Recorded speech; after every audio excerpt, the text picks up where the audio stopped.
नमस्कार, welcome back to my channel आज का स्टोरी। आप सबको हमारे इस चैनल में एक बार फिर से बहुत बहुत स्वागत है। आज आपसे बात करने जा रहे हैं एक बहुत ही हमारे वहाँ पवित्र चीज़ है, हिंदू शास्त्र में भी और हिंदुओं में भी, वो है शालिग्राम शिला। हमारे से कई लोगों ने कई बार कहा कि शालिग्राम शिला के बारे में कुछ बताइए, जिसमें यहाँ पर कई भ्रांति भी है, वो भी मैं दूर करना चाहता हूँ। शालिग्राम शिला क्या होती है, कैसी होती है, उसका क्या अर्थ होता है, आपको मैं बताता हूँ। देखिए, शालिग्राम शिला अमूमन जो नर्मदा नदी में पाए जाने वाला एक खास प्रकार के आकार का पत्थर है, जिसको हम तराशते नहीं है, वो अपने आप प्राकृतिक रूप में होता है। इसीलिए हमारे वहाँ कहते हैं मानो तो देव नहीं तो पत्थर। तो हमारा तो विश्वास है, हम तो भारतीय आदमी आस्तिक है, हमारा तो विश्वास है हर पत्थर में, हर जर्रे में, हर पेड़ में, पौधे में, पत्ती में, इंसान में ईश्वर का वास है। कैसे है? देखिए, ये होता है शालिग्राम शिला। ये जो है प्राकृतिक रूप से प्राप्त होता है। तो इसको अगर आप देखेंगे, ये लगभग ये मुर्गी के अंडे के जितना होता है, लेकिन इसको तराशा नहीं जाता, इसको बनाया नहीं जाता है, ये प्राकृतिक अवस्था में प्राप्त होता है। इसको हम बोलते हैं शालिग्राम शिला। लेकिन कई जगह हमारे वहाँ शास्त्रों में जो शालिग्राम शिला मिलती है, उसको जब आप ऐसा खोलेंगे वो खुल जाती है, उसके भीतर में आपको चक्र मिलेगा। एक्चुअली होता क्या है, ये जीवाश्म है। तो ये अब पत्थर तो पत्थर है ना, अब डायमंड है, रूबी है, पन्ना है, जो भी है, ये भी तो प्रकृति से ही मिलते हैं ना, लेकिन हम उसको एस्ट्रोलॉजिकल चीज़ों में हम इस्तेमाल करते हैं। तो इसी प्रकार से ये जो जीवाश्म है, ये भी पृथ्वी के गर्भ से निकला हुआ होता है। और जो जीवाश्म होता है, इसमें जो मोलस्क होते हैं जुरासिक काल में, जो नीचे दब गए थे, और उसके पहले के काल में, तो उनका वो शेप हो जाता है, भीतर वो निशान होते हैं। अब इस निशान के ऊपर में शास्त्रों में और लोगों ने अलग अलग अपने इसके बारे में कहा है। जैसे आप मान लीजिए कि हम कहते हैं कि भाई ये जो होते हैं, ये इनमें जो चक्र मिलता है भीतर, इसके भीतर चक्र मिलता है। आपको मैंने इसके पहले एक बताया था, गोमती चक्र पत्थर, वो भी मोलस्क है, वो भी नदी और समुद्र से ही आता है, शंख है, लेकिन उनका तांत्रिक और धार्मिक महत्व माना गया है। आप देख लीजिए, आज से नहीं, अनादिकाल से चला आ रहा है। जितने आज भी आदिवासी लोग हैं, अफ्रीका के जंगल में हैं, जहाँ समुद्र नहीं है, मिडलैंड है, समुद्र से हजारों किलोमीटर दूर हैं, वो भी कौड़ी, शंख, सीप इसके गहने बनाते हैं, इसका इस्तेमाल करते हैं। आज भी बहुत से देशों में शंख और कौड़ी को लेकर के ज्योतिषी क्रियाएं या तांत्रिक क्रियाएं करी जाती हैं। इसी प्रकार से ये जो शालिग्राम शिला है, ये 1 से लेके 11 चक्र तक उसके भीतर में होते हैं। तो अब जैसे हम कहते हैं कि भाई अगर ये एक चक्र है, तो उसमें एक चक्र में उनके विभिन्न 88 नाम हैं। तो मैं सारे नाम तो आपको गिनाऊंगा तो ये वीडियो बहुत लंबा हो जाएगा। मैं आपको कुछ नाम गिना देता हूँ। जैसे इनको बोलते हैं बैकुंठ, मधुसूदन, सुदर्शन, माधव, हयग्रीव इत्यादि नामों से 88 नाम हैं, जिससे उनका पूजन होता है। इसके बाद में दूसरा आता है, उसको हम बोलते हैं द्विचक्र शिला। उस शालिग्राम के भीतर में 2 स्पाइरल होते हैं, 2 चक्र होते हैं। ये चक्र क्या है? ये खांचे हैं। तो वो 2 चक्र में इनका नाम होता है अलग अलग, जो है राक्षस, नरसिंह, जिह्वा नरसिंह, और अलग अलग ये नरसिंह के रूप में बलराम, संकर्षण, पुरुषोत्तम ये कहा जाता है। तो इसके भी बहुत सारे अलग अलग नाम है। इसके बाद में आता है त्रिचक्र शिला, उसमें 3 चक्र होते हैं। अब 3 चक्र जो होते हैं, इसके भीतर में जो चक्र की जो गिनती के अनुसार जो पूजा होती है और जो उनके नाम होते हैं, वो कहते हैं अच्युत्य, कल की मूर्ति, त्रिलोचन, लक्ष्मी नारायण, अनिरुद्ध, इस प्रकार के नाम होते हैं। अब उसके बाद में आता है, उसको चतुर्थ शिला बोलते हैं। चतुर्थ शिला में 4 स्पाइरल होते हैं, 4 वो होते हैं, और इनको हम बोलते हैं रामचंद्र, रघुनाथ, जनार्दन, लक्ष्मी जनार्दन, चतुर्भुज मूर्ति, ये इस प्रकार के इनके नाम होते हैं। इनके बाद में आता है पंचचक्र शिला, जिसमें 5 स्पाइरल होते हैं। तो 5 स्पाइरल जब होते हैं तब इसको हम बोलते हैं लक्ष्मी नारायण, गोविंद, कंसमर्दन, वासुदेव इत्यादि। ठीक है।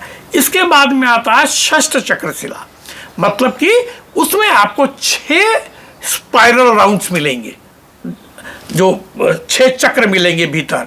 उनका नाम होता है पट्टाभिराम, राजराजेश्वर, सर्वतोमुख नृसिंह, है ना, गदाधर, अनंत, बलराम, ये उनके नाम होते हैं। अब अगर हम आते हैं उसके बाद में सप्त चक्र शिला, जिसमें 7 स्पाइरल होते हैं, तो उनका नाम होता है राजराजेश्वर, पट्टाभिराम, गदाधर इत्यादि। अब उसके बाद में आता है अष्टशिला, 8 शिला होते हैं। उनका नाम होता है नारायण, चक्रपाणि, पितामह, पुरुषोत्तम। ठीक है। उसके बाद में नवम चक्रशिला, तो 9 चक्रशिला, उसमें 9 स्पाइरल होते हैं। उनका सिर्फ एक ही प्रकार होता है नराधिप। नराधिप जो नरों का अधिपति है, मनुष्यों का अधिपति, सिर्फ नवम चक्र में सिर्फ एक नाम होता है। इसके बाद में हम आते हैं 10 चक्रशिला, उसमें 10 स्पाइरल होते हैं। तो 10 स्पाइरल में उसका नाम होता है एवं दशावतार। तो जो 10 अवतार हमारे वहां माने गए हैं वो उसमें होते हैं। उसके बाद में एकादश चक्र आता है, एकादश चक्रशिला।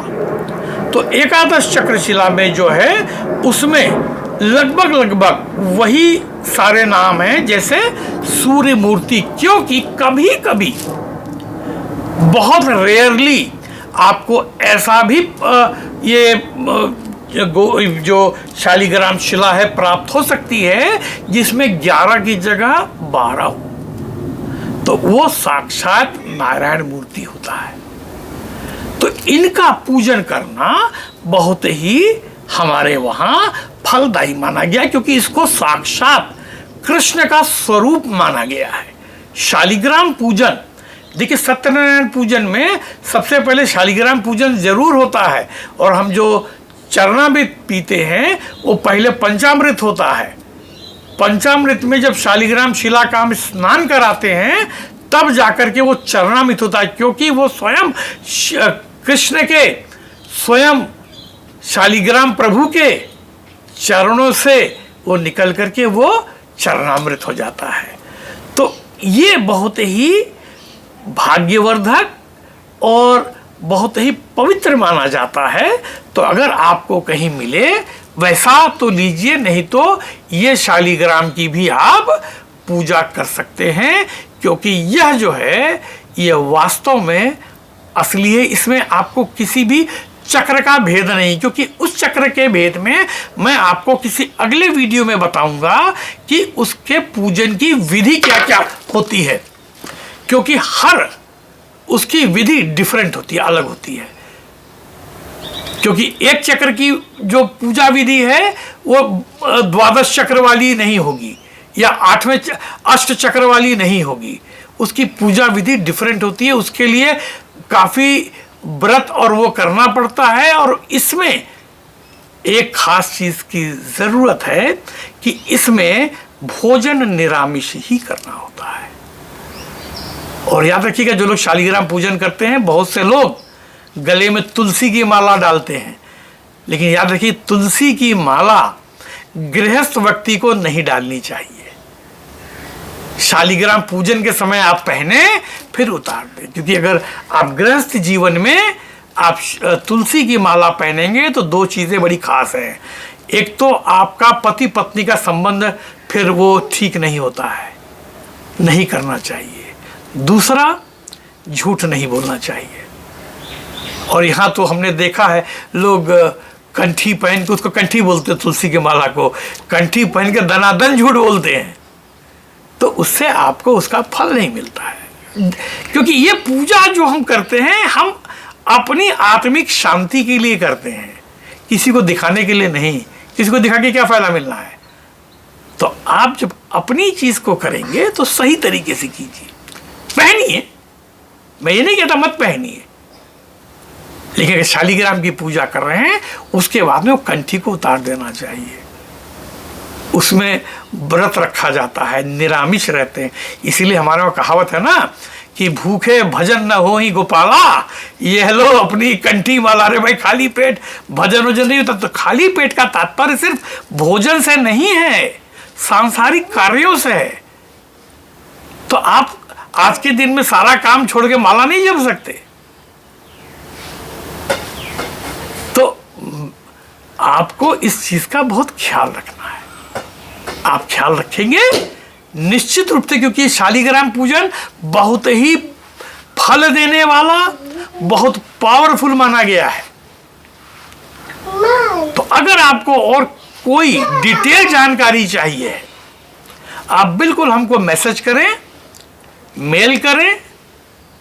हम आपको विस्तृत जानकारी देंगे। प्रत्येक चक्र के बारे में आप जानना चाहते हैं तो पहले तो आपको यह देखना होगा कि जो शालिग्राम शिला आपने प्राप्त करी है वो किस ग्रेड की है, कितने चक्रों की है। उसके मुताबिक हम आपको इंडिविजुअली हम बता देंगे। और नहीं तो अगले हम किसी एक वीडियो में हम जरूर हर चक्र के पूजा की विधि, उसकी स्थापन विधि, इसके बारे में हम जरूर बात करेंगे। तो आशा है कि आपको हमारा ये वीडियो अच्छा लगा होगा। मिलते हैं किसी एक और वीडियो में कुछ और ज्ञानवर्धक और रोचक चीजें लेकर के, भ्रांतियों को दूर करते हुए सरल भाषा में। तब तक के लिए सुखी रहिए, स्वस्थ रहिए। नमस्कार।